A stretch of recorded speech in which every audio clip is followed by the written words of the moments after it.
Well, welcome everybody. Teresa, how are you today? I'm doing well, Leslie, and I'm so excited that we have so many people with us today on Friday at our mini conference. This is fantastic. Absolutely, it sure is. We are going to talk today about how professional development is structured, why it's important to assess the needs of your institution, how you evaluate your training, how do you create professional development programming for all employees, how to be strategic in that planning and programming, and how to use the Chancellor's Office resources, including the Vision Resource Center, to strengthen your current programming.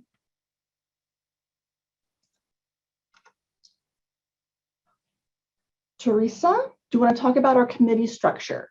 Sure, I'd love to. One of the things that Leslie and I want to emphasize is that there are lots of right ways to do professional development. And depending upon the college district, the number of staff involved or focused on professional development, or the collaborations available at the college or throughout the district, things are structured and organized differently. So one thing that some colleges do is they have one general committee, one big committee. And then other colleges have maybe a committee for each constituent group. And I'll talk about the way we are organized at Butte College in just a minute. And first, Leslie will talk about College of the Canyons. Thank you, Teresa. So at College of the Canyons, the professional development director, which is me, I report to our deputy chancellor, who's also the chief DEI officer for our campus. I have a full-time classified assistant, and then I have a chair and a vice chair for the three professional development committees, classified, admin, and faculty. And then the chair and vice chair of those committees, we meet once a semester, and we are the professional development coordinating committee. So we get to share what each other is doing, look for opportunities where we can collaborate on some trainings or guest speakers brought in. We want to make sure that professional development on our campus is all inclusive and there are no silos for training. All the trainings are open to all employees. Even the Flex Week trainings, we advertise those to all employees. So it's a very easy structure. I like having three separate committees. I'm also on all three of those. We get to see and plan what each other is doing. And I, as the director, have the big picture perspective in terms of programming and budget. Butte College does their structure a little differently. Teresa, tell us about your structure. And so our structure has changed over the years. And for about the last, I'd say 10, 12 years or so, we've had this structure that I'm going to talk about now. Right now, we have three professional development coordinators. We have faculty professional development coordinator on 50% reassigned time. That's me. We have a classified professional development coordinator who also happens to be my assistant, or who supports professional development, faculty professional development, and supports the academic senate. So our classified professional development coordinator wears many hats. And he and I have offices adjacent to one another in the Center for Excellence. And so we work very, very closely with one another. And then we have another person who coordinates management professional development. So we call the three of us our professional development leadership team. And so it has worked out very well for Butte College. Both the classified professional development coordinator and the management coordinator report to the vice president for institutional effectiveness, and I report to the vice president of instruction. We're fortunate here at Butte College in that we are a semi-rural college in Northern California. And so although we have a structure and we do have a hierarchy, we also are highly collaborative and probably in some ways flatter than some institutions. And so we kind of all coordinate with one another. We also have a classified task force that is responsible for the administration of the classified professional development funds that became available a few years ago through the Chancellor's office. And we have an umbrella professional development steering committee that is made up of members from all constituent groups, including a student. And then we have a faculty flex committee that includes members from full-time faculty and associate faculty. And I chair the steering committee and also the flex committee. And so we have some separation in many ways, but we also work very closely together. Thank you, Leslie. Thank you, Teresa. And we're a smaller group here, so if you have any questions as we go along, please feel free to unmute and just ask your question, okay? There's a question in the chat about how is classified paid or reassigned? Is that for serving on the Classified Professional Development Committee? If yes, I know at my college, they attend the committee meetings on their work time. If there's a different question around that, let me know. I just put in the chat, our classified coordinator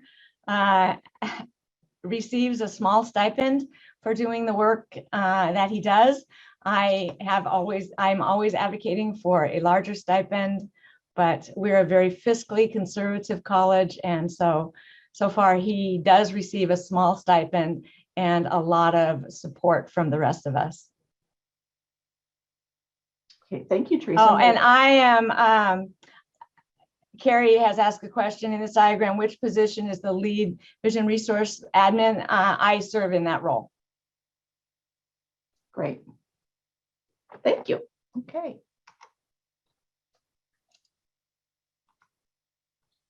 So in the chat, we want to share some best practices together. How do you get employees invested in your college's professional development? If you have any ideas you want to share, please put them in the chat.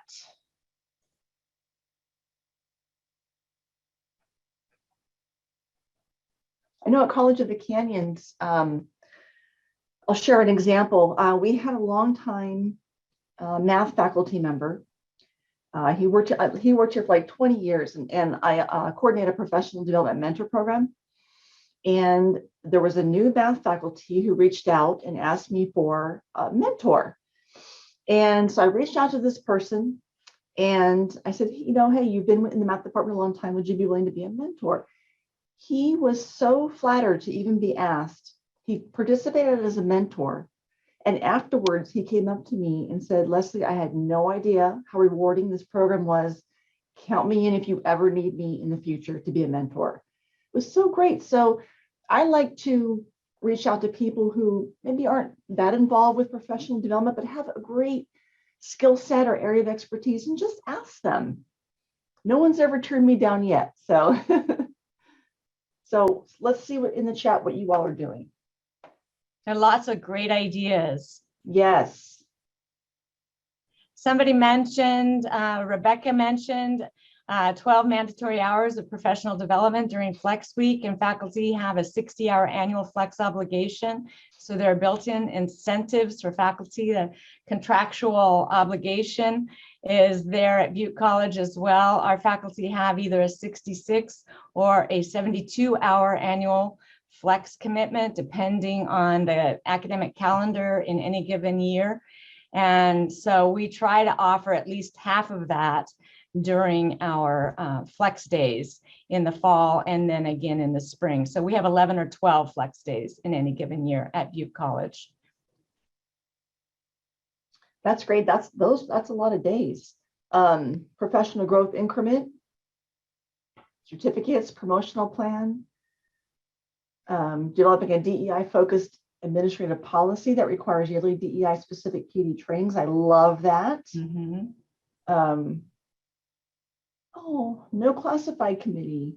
Greg, let us know if we can help you with that. Got to have that. Looking forward to it. Okay, we're here for you.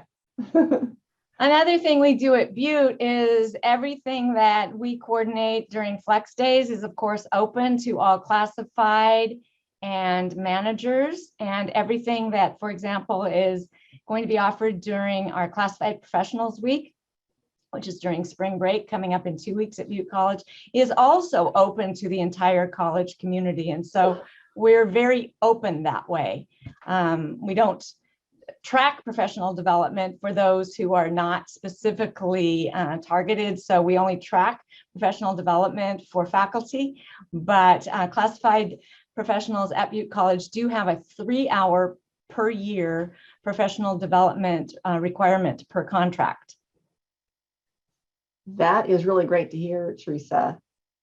At COC, College of the Canyons, we track every single hour that all employees do because we were getting asked for a transcript of their completed professional development to put in a hiring packet, to attach to their annual evaluation, just to show what training they went to. So we have always just tracked it for everyone. But I love that your classified have a 3-hour obligation. We don't have that for classified. I think that's a great idea. Okay, ideas for working collegially with all employee groups. You know, we have our pots of money, which we'll talk about in just a minute. But it's really important, Teresa and I think that having professional development open for all employee groups is really important because you get to attend things together. You've got the multiple classifications in trainings together. You're learning the same things together. You're hearing all the viewpoints from your college. So it's important to listen to ask for ideas, for trainings and speakers. I always like to send a thank you email for the presenters of the trainings that we offer here, just thanking them for their time. You know, I know everybody's busy and a thank you goes a long way. We do needs assessment surveys, which we'll talk about in just a minute as well, to get input from all the constituent groups for the planning for their professional development. And then asking the on-campus experts to present trainings. It's really important to keep everyone involved with professional development and keep professional development on the front burner. And sometimes how I like to look at that is, what if you didn't have professional development? Let's look at it kind of that way. If you didn't have it, how would you get training on the newest technology, improve your leadership or management skills, improve communication, learn new ways to teach a subject? It's just important to really be engaged in professional development throughout your whole career. Teresa, I want to throw it over. I'd like to add to that last one, ask employees to present workshop, mentor new employees, serve on professional development committees, etc. That's so important at a college like mine, where we don't have a large budget for professional development. And so we try to support the programs that we do have, and we try to invite speakers we can afford to invite, but we rely on our employees to share their expertise, share their knowledge, share their passion with others. And so that's just super important for a college like mine. Thank you, Teresa. If you have any questions, please feel free to unmute and just ask.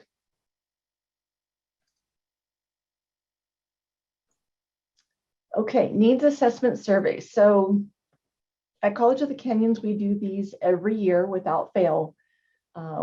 We send them out using SurveyMonkey. And we use those results with the professional development committees to determine and plan the trainings for the coming year. Teresa, do you have needs assessment surveys at your campus? We do, and we also use SurveyMonkey for those, and we also use JotForm, and we use JotForm to receive feedback on the workshops or evaluations. We use our JotForm for our workshop evaluation process, and we have that tied to our flex days and tied to the workshops. And so we do both of those things electronically. And I have to say that we have made great strides in using these tools because of the pandemic. We used to be highly focused on paper at Butte College, but now we are doing things in a more 21st century way. Thank you, Teresa. Yes, we are as well. There's an evaluation form in the Vision Resource Center for each of the trainings that employees can fill out. So yeah, it's all electronic at this point. We used to do the paper and pencils evaluations. That seems so long ago. Aranya mentioned that she's using Microsoft Forms, which is real similar to Jotforms or Google Docs or, you know, those kinds of things. And she says it's fantastic and part of the Office suite for colleges that use the Microsoft Office suite. Great. Thank Thank you, you, Rania. Yeah, that's helpful. Okay. And someone else mentions an evaluation kit by Watermark. I'm not familiar with that. Maybe you'd like to add a little bit more, Craig, about that? Yeah, Teresa, thank you.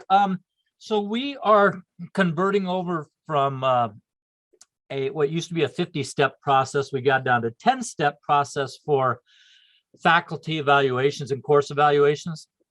And we are converting over to evaluation kit, which is, I think, the parent company's Watermark. And it turns it into basically a 2-step process. We won't have to provide reports to deans and VPs. They can pull them directly off of the program itself. It's just a much more streamlined process. And what we also plan on using in the future is evaluation kit isn't just for course and faculty evaluations. You can use it for surveys, for whatever kind of surveys you want. So we're looking forward to using that part of it. Well, that sounds great. Thank you, Craig. Yeah. Appreciate that. Okay, I think we talked about evaluations. It's good. It's important to gather that data. I had one example that happened years ago where we brought a trainer in to do a workshop, and oh my gosh, the evaluations were like, oh my gosh, please do not invite that person back. So it's important to use those for a variety of reasons, including feedback for the people that you hire to do your trainings here. And a lot of times if you're getting a grant or you need to do some kind of reporting on your program, you want to have that data available for the program. So I think most of us do some kind of evaluation, but moving it to an electronic format has been a godsend. I agree. I want to mention too that Shannon just posted in the chat that the Vision Resource Center has evaluations built in, pre and post evaluations, and she points out that it's really easy to run their reports. I agree. Once you learn how to do it, it's super easy, and you can make those evaluations optional or required. Exactly. Thank you, Shannon. Thank you, Thank Teresa. you. Okay, in the interest of time, I'd like to skip over this, Teresa, if that's okay with you. I think we kind of talked about this. Do you think we have enough time to do it? We got started late. I think so. I think Okay. we could have a short breakout room. Mhm. Okay, I'm going to set that up now. So we'll just take a couple of minutes, okay? Let's see, and talk about your name, your college, your role, but one professional development activity that is going well. So hold on, I'm going to put you in breakout rooms. We have 41 of us, so let's do 6 rooms. Okay. Okay, so share your name, college, your role and position, and one PD activity that's going really well. Welcome back.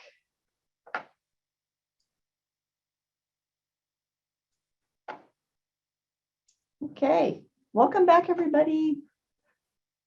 Would anybody like to share something, a best PD practice at their college? I'll just share that in our group, we had so many great ideas. We got cut off and had to come back before we finished sharing. So I hope somebody from my group shares.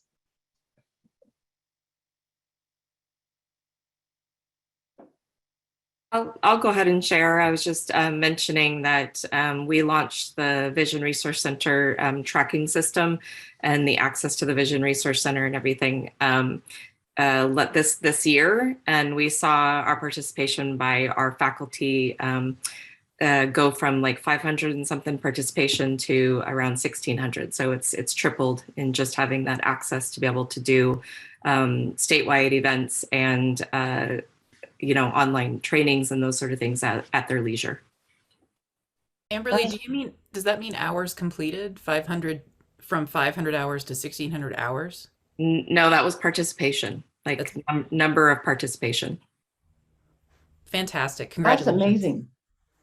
Thank you. Awesome. Thank you, Amberly. All right, we are going to keep going. Thank you all for sharing. Appreciate that. So how do you get support for your program? At College of the Canyons, I really make an effort to communicate with the administrators on upcoming events and really encourage them to support their employees to attend. Sometimes I ask them to provide office coverage so employees can attend professional development. And I always make sure that whatever training I'm offering in the description, I tie it to one of our strategic goals for the college. So it really shows the return on investment. That yes, we're spending professional development dollars and time and resources, but here's how it relates to what the college is trying to achieve. And then I always make sure I have a flyer, a booklet, or some kind of publication for the trainings that I do. And that has really been a lifesaver, especially when it comes to accreditation. I'm able to provide them booklets and flyers of all the professional development trainings that we've done. It's just a really nice marketing piece, and it shows, again, that return on investment. And it keeps professional development at the forefront of our college. Teresa? Yeah, I'd like to emphasize tying everything we do to our college's strategic direction. What we do is we list our strategic initiatives on that JOT form I was talking about that we use for a workshop planning form. I've just recently sent out a call for workshop proposals for August Flex Days, and everyone who proposes a workshop will link that workshop to at least one of our college's strategic initiatives.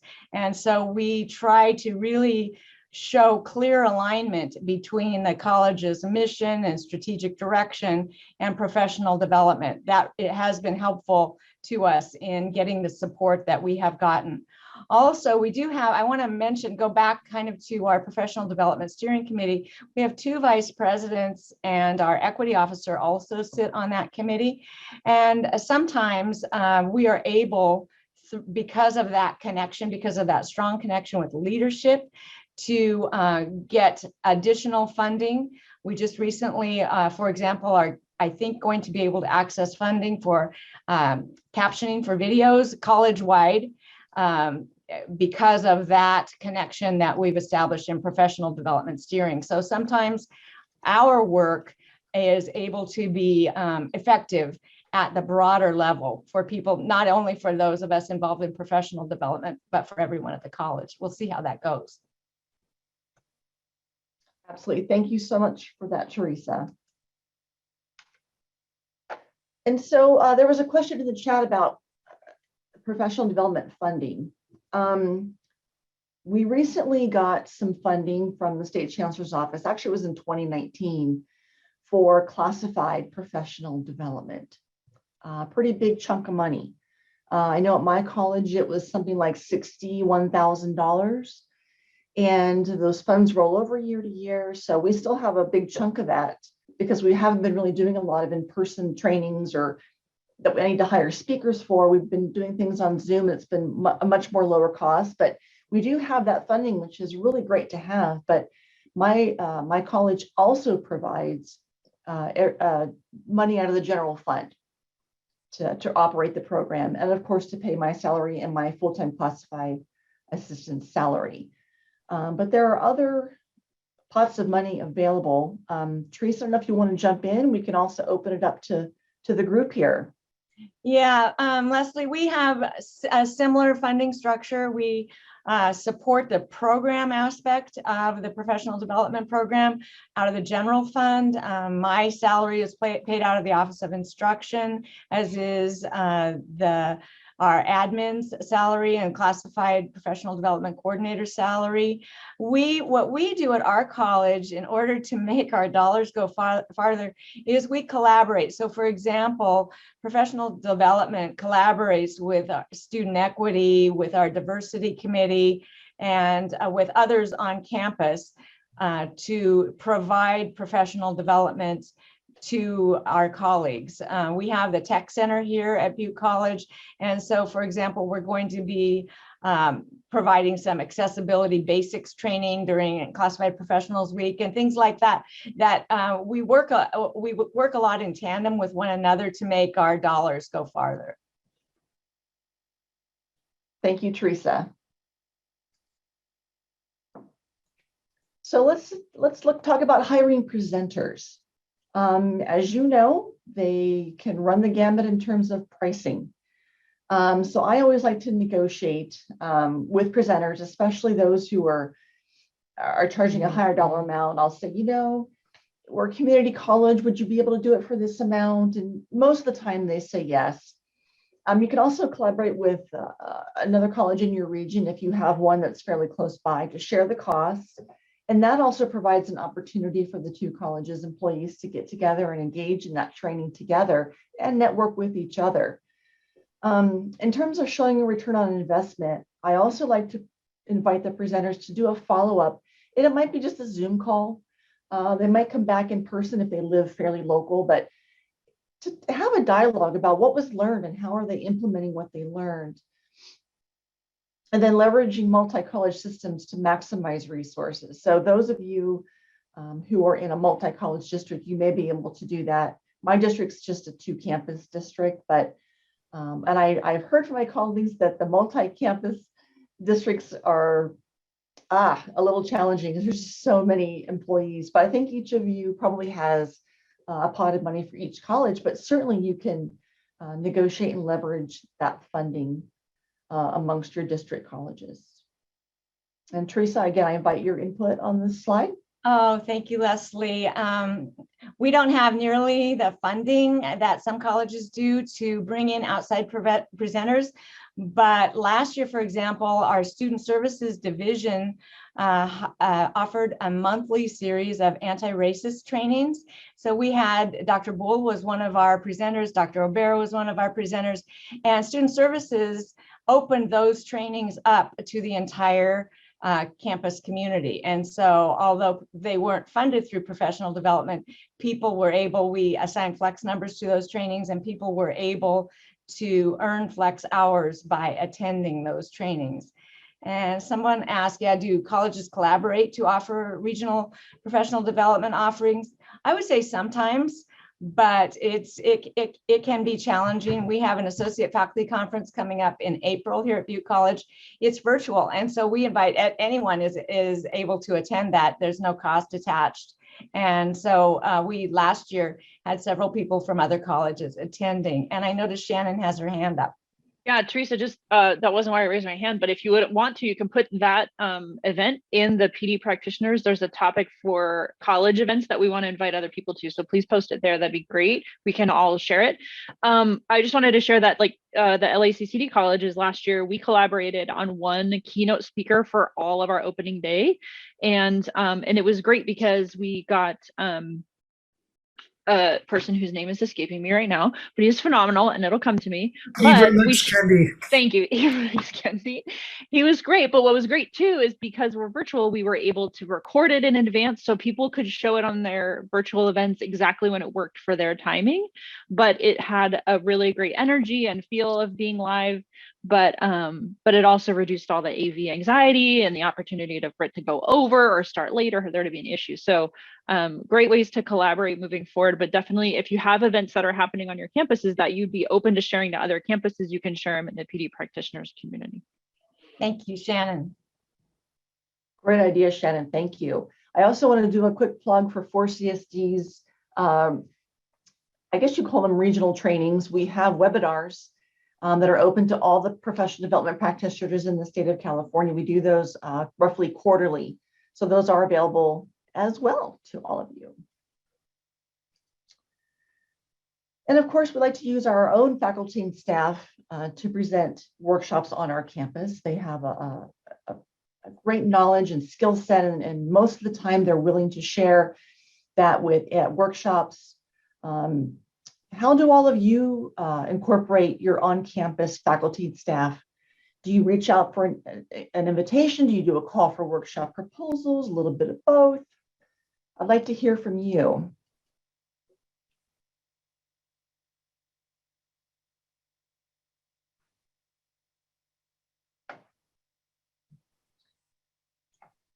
If you're like me, I do reach out. I'll just pick up the phone. I need a trainer on this topic.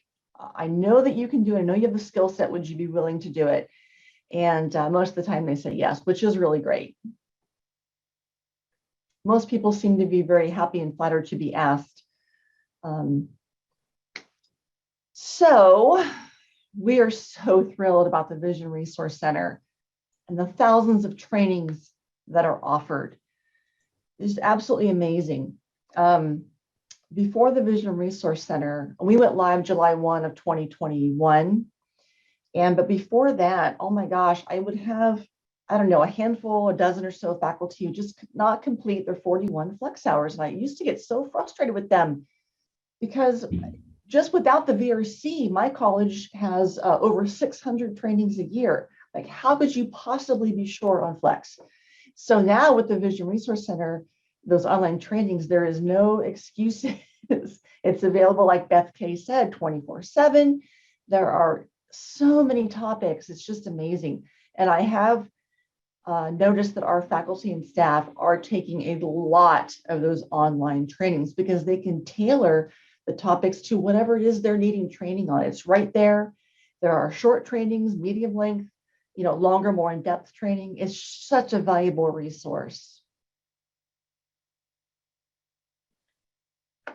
Teresa, just jump in whenever you want. Oh, I think you pretty well covered this, Leslie. Thank you. Okay. So we have some program plans. It's always good to have a plan, right? So we put links here to Orange Coast, that's Claudia Montoya Andrews campus, and College of the Canyons. I like these plans because it shows the goals we have for the coming year. How did we accomplish the goals last year? What are we wanting to do in the coming year? We have photos of some of the events. So if one of my board of trustees members or anyone from the college wants to see what we're doing in professional development and what the plan is, I've got a beautiful colored document that they can look at. So you see our graphic here is develop, implement, evaluate, and improve. That's just the cycle that we all engage in every year. So we wanted to give you these links. The links are live on the document that I emailed you this morning before we started. But if you'd like to have them again, just let me know. I'll put it in the chat. And I want to say a welcome to Jan Shart. She's the longest serving 4CSD board member. Hi, Jan. Glad you're here today. We missed you this morning. Teresa, any word on PD plans? No, we don't have a beautiful professional development plan at Butte College, but every year we do an annual unit plan for professional development. And so that annual unit plan moves forward through the process. And that's where we request augmentations to our plan and make financial requests to support our program. And so we do it that way as part of our regular planning process. Shannon, do you have your hand up? No, sorry. Okay, great, thanks. Thank you, Teresa. Teresa, tell us about your college. Yeah, just talking about professional development at Butte College, and I talked about this earlier, and we do have special professional development for administrators and managers that kind of has been put on hold through the pandemic, but we have a new management professional development coordinator, and she's very excited about launching things in the fall in August 22. I've mentioned some of the things we have for classified professionals. We have a classified professionals week, classified professionals day, and some other special activities, the Classified Professional Development Fund for classified professionals. For faculty, we have August Flex Days, January Flex Days. We have an entire program of various opportunities for faculty, individual activity contracts and partnerships and mentorships and all that kind of thing. And anyone who'd like to know more about what we have at Butte College can contact me. And then we have some things for the entire campus. And one of those is the Butte College Leader Development Institute. And the Butte College Leader Development Institute was developed, it launched in 2005, and it's been going all this time. It's undergoing a curricular revision right now, and so it will launch again next year. But it is for everyone. Full-time faculty, associate faculty, classified professionals, and managers and administrators at the college. And the idea is that everyone comes together and is learning the same thing, as was mentioned earlier. And so we're trying to revamp this with more of an equity focus. And so we're looking through that lens as opposed to the curriculum that we had established originally. And that's just one example. Anybody who has questions about this or other things that we do, I'll put my email in the chat. Thank you, Leslie. Thank you, Teresa. And I see you've got a link to your curriculum here, which if you want to learn more, they can click on that link as well. So thank you, Teresa. That's great. At College of the Canyons, we have several kind of key programs, including our award-winning LEAP program, Leadership, Education, and Action. That's been going on since 2008.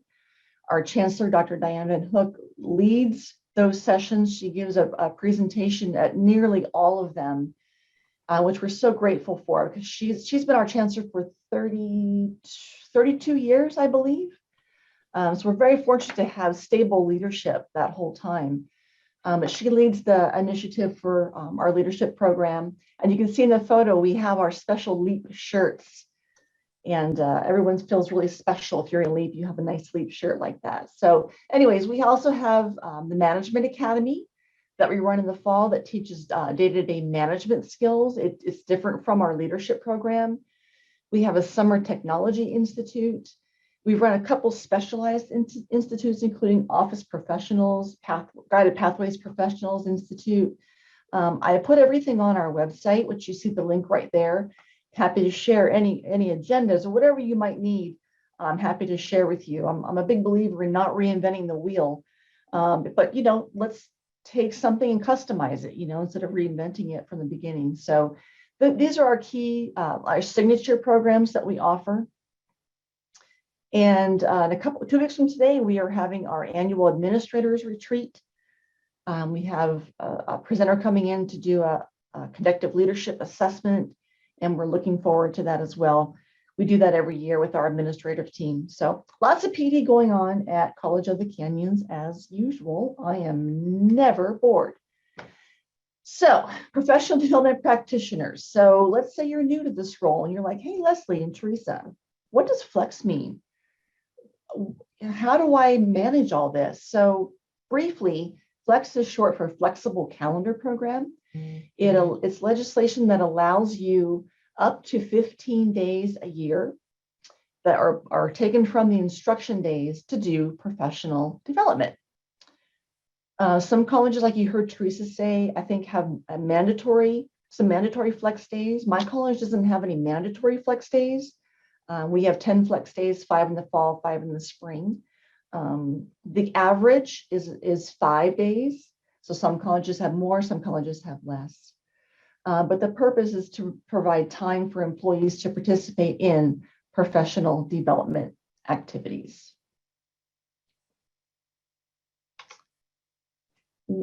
When you get ready to do your annual report to the State Chancellor's office, which I think just came out, I just got the email earlier this week, it's due in June, you'll have to fill out a report that shows and ties your trainings into one of these 9 categories.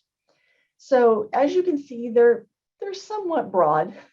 So don't panic about the 9 categories. Most of the professional development you're doing is going to fit in one of these categories. So I don't want you to have any anxiety about that. But Teresa and I wanted to let you know that report is due every year in June. And as a PD practitioner, you need to be aware of that. So according to the State Chancellor's office, campuses must track and maintain records for at least 3 years.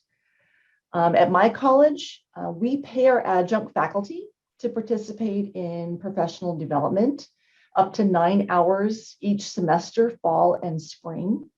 I know some colleges require their adjuncts to attend or complete a certain number of professional development hours.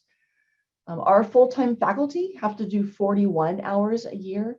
If they don't, they'll get the evil eye from me, but then our human resources vice president will send to payroll a list of faculty who need to be docked the hours. And we do dock the hours in July if you don't complete your flex by June 30th. Teresa, did you want to add? Yeah, we operate similarly, probably a little looser. We have the June 30th completion date. We allow faculty to complete individual activity contracts through the month of June. And usually our final reporting date is around the middle of July. We insist that everybody have everything to us. And so we can do our final reporting.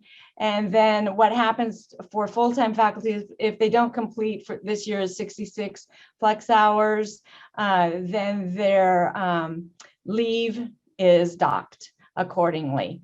Our associate faculty are able to earn flex pay for up to the number of hours that are on their contract. So usually that's 3 hours per 3-unit class, for example. I see we have a couple of questions. Shannon, you look like you're first. Oh, I was just going to say that with the Vision Resource Center, for those of you who are integrated or going to integrate, there are ways to easily run reports on those things. And we're going to be, the Vision Resource Center ambassadors are going to be hosting some sessions later in this spring on how to create and run those reports. So for those of you who are wondering about not just that capability, but how to enact that, we'll be here to help you. Thank you, Shannon. And then Lori, I see you've got your hand up. I just had a quick question. Is my sound okay? Yes. Okay, Yeah. thank you. You never know, right? Are those, I've been doing this a long time, but sometimes I have a question like, why don't I know this? Is it a part of their contract for faculty? Is this negotiated? Is that a clear question? Yeah. Yeah. So you're asking, are the number of flex hours negotiated by the faculty unions? Mm-hmm.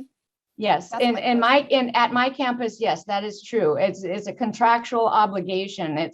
So full-time faculty have a contractual obligation. Associate faculty at my college do not have a contractual obligation. They have an opportunity. So is that across the board? Leslie, do you know if that's how everybody operates, or it is negotiated. Certainly the number of days, you have to let the state chancellor's office know if you want to participate in the flexible calendar program. Right. And if you do, then you negotiate with the unions on how many hours that will be for your full-time faculty and potentially adjunct faculty as well. Okay, I'll have to go read the contract again. Yeah, thanks. Yes, and it runs the gamut. Absolutely runs the gamut in terms of days. Yes. Thank you, Lori. Thanks, Lori. So I wanted to give you, as we kind of come to a close here in just a minute, some examples of flyers and brochures that we put together for our campus. It's just nice to have marketing pieces like this. It really shows what you're doing in professional development and the return on investment. We have a great graphics department, by the way. And other people have told me, oh, my college doesn't have a graphics department. You're so lucky. Oh my gosh, we are so lucky. They are so incredibly talented. I can give them a theme and a general idea, and they come back with these beautiful marketing pieces. We're so fortunate. I always like to take pictures at events, sometimes like for LEAP or Classified Professional Development Day. I'll send out a PowerPoint slideshow with photos so that those who didn't attend can see how much fun we had and they wish they attended and they'll attend next year. But I take pictures at everything because you never know. Sometimes our chancellor, you'll see in the blue jacket on the bottom left, she does reports at the Board of Trustees meetings and she'll ask me for information on PD events and do I have any photos. So I'm always at the ready in case she makes that call to me, and it showcases the professional development program. And so here's our mission statement. We have a wonderful board. We have, I think, 5 board members who came on board last fall, including Shannon. And we're just so grateful to them. This is the board from 2021. We just really love professional development. We're here to support you. We're here to answer your questions. So I think we're like 8 minutes over. I'm sorry about that, but Teresa and I are here if you want to ask any questions. But thank you for being with us this afternoon. Please feel free to just unmute and ask away if you want. Our contact information is on the slide if you need to reach us. We are also very active in the Vision Resource Center professional development practitioners community. If you're not part of that, please consider joining. That's our connection to each other. So I'd like to echo Leslie's sentiments. Thank you all for attending this afternoon and for many of you spent your entire Friday with us. We really appreciate that. Does anyone have any thoughts or questions they'd like to share before we close?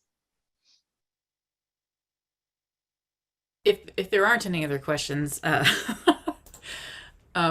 this is Carrie Smith with the Vision Resource Center. I don't know if I really fully understand what it means to sign up for Flex with the Chancellor's office. Could you, and I might be even misstating what I just heard, but what does that mean? And does that mean that not all the colleges and districts are going by those Flex guidelines?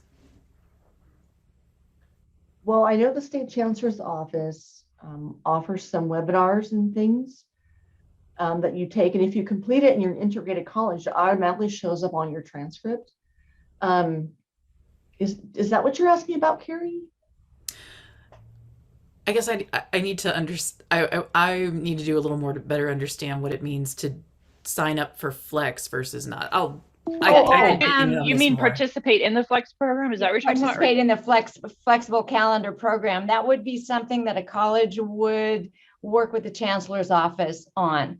Most of the colleges in California, community colleges, do participate in Flex somehow or another, from 1 to 15 days. But as Leslie said, probably the average is around 5 days.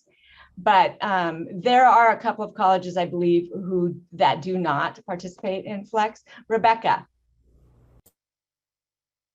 Oh, hi, I just had a question because unless something has changed and I've missed it, many of those Chancellor's office webinars don't go automatically to people's completed transcripts, and they're having to submit them as external training, even though they're on the workshop calendar in Cornerstone.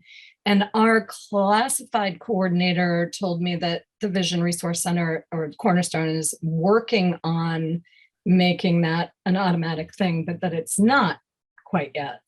It's not automatic. Carrie, do you want to speak to where we are on that stuff? I thought it was. Thank you, Sure. Shannon. Yes, I didn't know that. So this is part of what the Vision Resource Center team is working on right now. We actually just had the very first system-wide event that was listed in the Vision Resource Center calendar where participants could register, attend, and we will be marking that attendance, as a matter of fact, next week. Liz is on the call, Liz available, and I will be working on that. So that was our first effort. Now we have things in place to continue doing that. So our work right now is working more closely with Chancellor's Office divisions to ask them, teach them, help them, support them with listing their events in the calendar, and also with we're starting to partner and work more with the CCC associations. So the short answer, I guess, is that's not happening across the board right now. We are literally working on it right now. So you'll start to see more events available for registration in the calendar. At the same time, there will continue to be some events that are listed for promotional purposes only, but we want to make sure we bring that awareness for, equitable awareness and access to all opportunities. Thank you, Carrie. Yeah, that's very helpful. Thank you so much. Shannon, do you have your hand up? No, sorry, old hand. Old hand. Okay. Nima. Oh, yes. Hi. I have a quick question.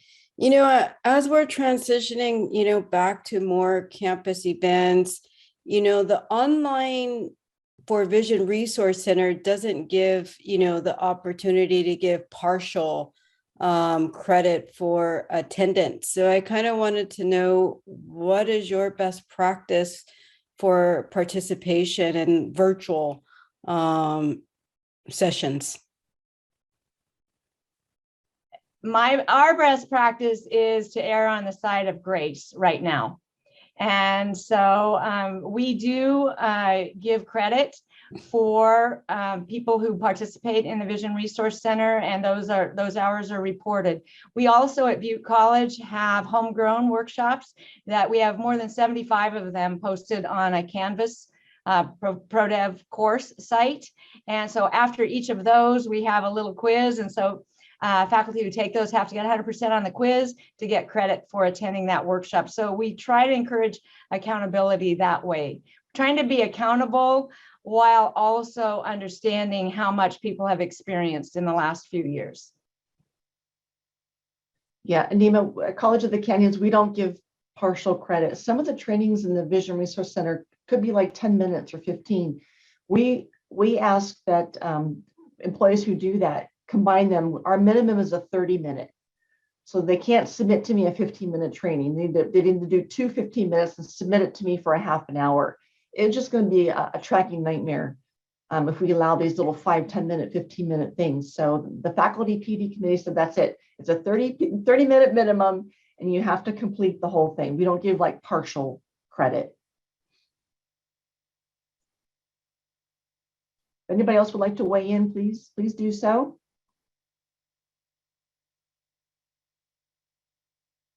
I think we're good, Leslie. Okay. Well, I'll hang around here in the Zoom if anybody wants to talk to me with anything, or ask any questions, but we really appreciate you being here for our virtual conference. We hope you'll join us in October at the DoubleTree in Claremont. Information will be going out sometime in May. Teresa, thank you so much for co-presenting. Thank you. And thanks to everybody. Have a great weekend, everyone. Bye-bye. Thanks, everyone. Thank you. Leslie, Thank if you have a sec, Shannon. I just had a quick question for you, Leslie, real quick. Sure. Thanks, everyone. Bye-bye. Thank you.